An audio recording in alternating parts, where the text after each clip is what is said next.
Guys, ganito ang tawag doon? Boodle fight sa Pinas. Ayan, ayun ho sila. Sarap. Ano masasabi niyo dito sa isdang ito? Sarap. Masarap siya. Ito po luto po ng chef namin, sinigang, Chef Raquel. Chef Raquel.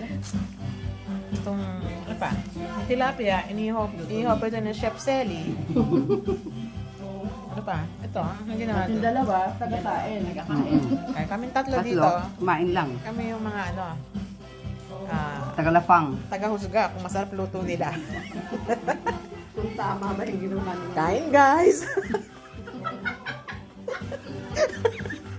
Sabi nila, hello vlog, welcome to my guys. Hello vlog, welcome to my guys. Babalik na rin.